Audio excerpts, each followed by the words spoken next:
Vladee7R. So Vladee had a really strong week 1. He managed to take himself second place very convincingly. I don't think he was even breaking a sweat on the way to the Grand Finals, where he did lose 3-0 to Sacron, but his way to the Grand Finals was incredible. Very dominant on his way there. But Madzin, very much a powerhouse player. Definitely a crowd favorite. Definitely a crowd pleaser if you see this guy at any tournament.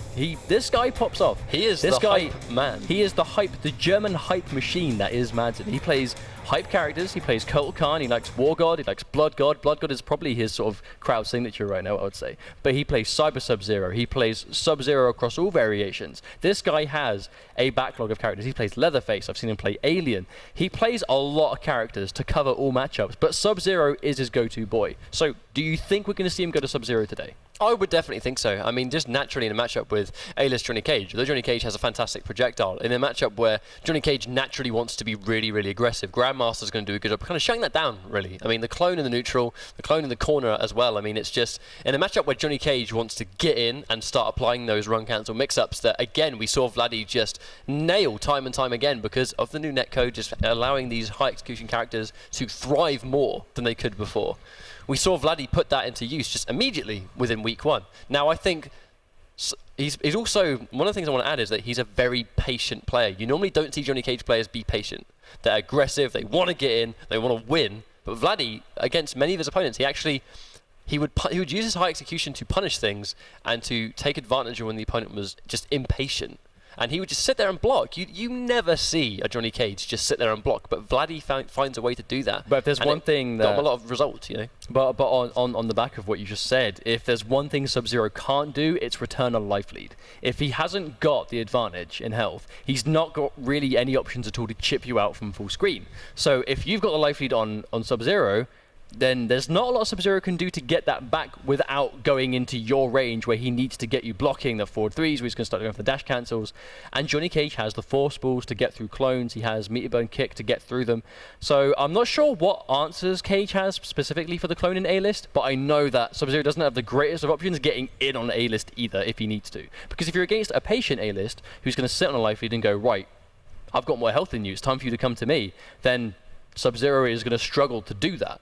But if you're against an impatient A-list, which we know Vladee is not, he is willing to sit there and really wait for you to kill yourself. I mean, but Madzin is a player, again, like I said before, he plays with his gut. He really goes with what he thinks is going to work. He understands the game at a technical level, and he knows what he should and shouldn't be doing. But sometimes he will just throw the book away and just go, nope, this is going to work, and I'm going to do this, and it works. Or sometimes there's always the chance that something just won't be expected. I mean, like, when you're fighting against someone like Sub-Zero, it's very unsafe to go for like a slide completely in the neutral, right? Mm-hmm. Yet, how many times do we see it work?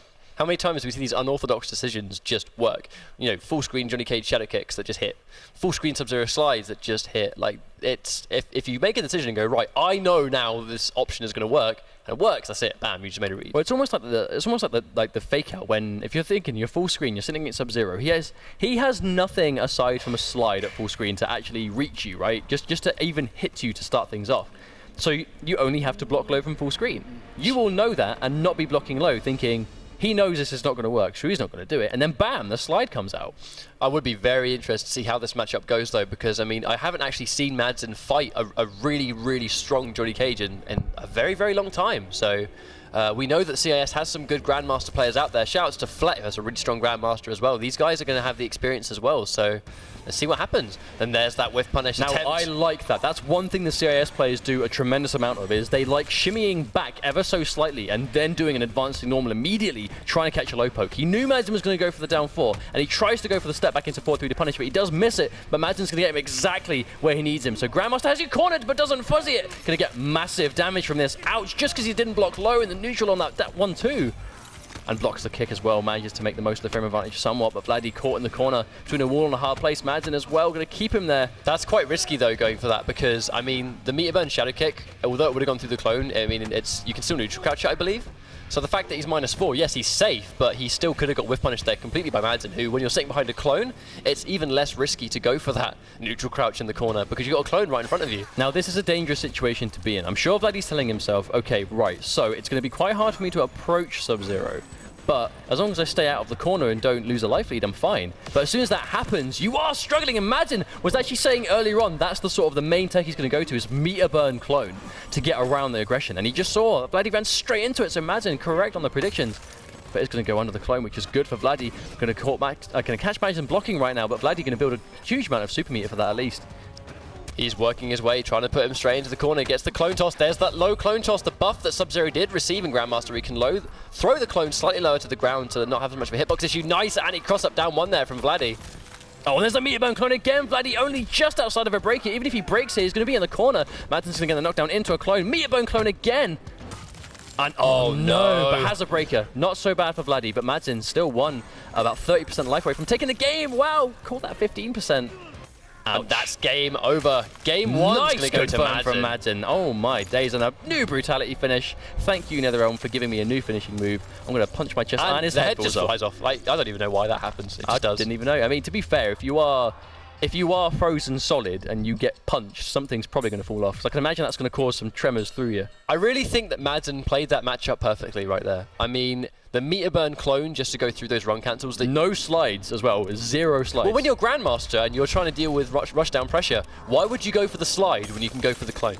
I mean, the clone is safer. Full combo on hit because, you know, it freezes the opponent when you get safe a good chip read. damage if they're not going to go through it at the exact same time. Exactly. Really smart stuff there. You don't really see Sub-Zero players really relish that meter burn ice clone. But again, some of these characters, it just seems so crucial. We saw in Season 2 where it was Dragon's Fire versus Grandmaster. We saw it over and over and over again, just constantly. Oh no, Vladee's going to use his first bar, and Madzin gets the first hit bonus. If Vladee gets cornered, this is going to be really hard for him to come out of. And just like that, he's blocked his way into the corner. Oh no. That's going to hurt. Big damage. Here comes the corner freeze. And that's going to be a hard knockdown into a free clone once again. Go throw, down 3 throw. That's the taco tech. But Vladee does manage to miss it. On a down 4 recovery frame is good for Madzin to miss it, but no, Vladee's going to block the back 2 in time. But that is going to go straight into the clone. I'm not sure Vladee's too familiar with Sub-Zero. He definitely looks a little bit lost. Oh, tries to get the jumping kick. Tries to go for the jumping kick again just to chew up that down one. So much damage on that clone shatter. Round 1 to Madzin. Now Madzin spaced himself so well right there. So that was like max range of where the shatter would actually shatter the clone. But going to catch Vladee, but nice. Just has to burn the bar just to get out of the corner. Going to keep it mid-screen now. Gets Madzin blocking, but Vladee is starting to block after his own. He's starting to hesitate and block after his own guaranteed block pressure because he's trying to bait Madzin into using armor. But Madzin's got a life lead. Madzin has no reason to be hasty. Madzin is basically doing to Vladee what Vladee did to everyone last week. And Vladee needs to really sort of go back to himself. And no! Again, goes into the nut punch. We're going to keep himself safe, but Madzin's not even going to try and press a button. Just going to wait for him to use his bar so he has so far away from a breaker. The interesting thing here... Oh, no. Oh, no. The interesting thing right here is that... Bonus down. Unfortunate for Vladee that Madzin doesn't manage to finish that off. But when Vladee hasn't got any bar, he has no option for the clone unblocked. He just kind of has to sit there and take it. Tries to go for the toss. Is he going to meter burn clone once again? Doesn't quite get it. I think he definitely thought it was going to do much more damage. Very bad. Cool. Jumps into the back 2. And, I mean, to be actually the damage of that down 2 surprised me. I definitely thought that was going to kill, but it did like half the damage I thought it was going to do. Madzin, I mean, here's the interesting thing about this matchup, right? What's going on, though, is that Madzin is not he's not actually being the defensive one. He's actually pushing Vladee into the corner, and he's using the clone when Vladee's trying to fight his way out. He's in that neutral space. It's always Madzin going in on Vladee, Madzin going in on Vladee. The second Vladee goes in, meter burn clone to go straight through the pressure, or he's just using the meter burn clone to just try and stop any remote momentum of Vladee getting out of that corner situation. It's almost like a constant tug of war that Madzin is always winning. Like Vladee is always It's 2 versus 1, it's not fair. It's Vladee making his way into the corner on block. I mean, yeah, in game 1 you get hit by a slide for mid-screen, you're going to end up in the corner. Sub-Zero just has that carry. But even with Vladee blocking these, you know, just standard mids into clone, because Vladee just didn't want to use his bar to like do a little bit of damage to Madzin to get rid of the clone. I'm just not He sure. blocked himself into the corner, and that's a really hard thing for Johnny Cage to deal with. I just think this matchup, again, good for Vladee to get out of that, but I'm beginning to think it doesn't really matter, because this just seems like a really tough matchup for Johnny Cage to deal with. I mean, the thing is, I really don't agree with how often Vladee's going. Oh no, I'm not sure if that was a shadow kick attempt that unfortunately that's going to hurt as well. Ouch. Big damage. This might kill if he gets max damage on this. Very close. Yeah, goes for trust to cash out. 43%, down 3. That's going to take it. Madzin, match point. But what does Vladee do in this situation? I just don't think A-List is going to be able to do anything about this. He just gets cornered and then bam. Oh, he does catch the down 4 right there. But again, I mean, I will be honest, I don't like this meter usage from Vladee. I don't think it's working out that well at all. He's constantly finding himself with no meter. And there we go, Madzin. Normally, the only sort of damage Vladee was getting right there, I mean, that's going to punish the clone and push him out, but it's not doing a whole lot for him. It's just a really bad situation for A-List because he uses Meteor Burn Shadow Kick to get out of the clone. Has to use stamina to catch up to him after he kicks him away so he doesn't get sitting behind a clone again. But because he's used stamina to catch up, he doesn't have stamina to reinforce any A-List game. Oh, gets that down 4, and he gets the Meteor Burn reversal. Madzin, just like that, and he's going to go for the Noob Saibot faction kill. This is the first time we've seen him do this in literally like 5 months. And goodbye to the flesh. Skeleton remains. that Goodbye to the Flesh sounds like a really, really bad death metal band name. It sounds like a song Madzin would listen to.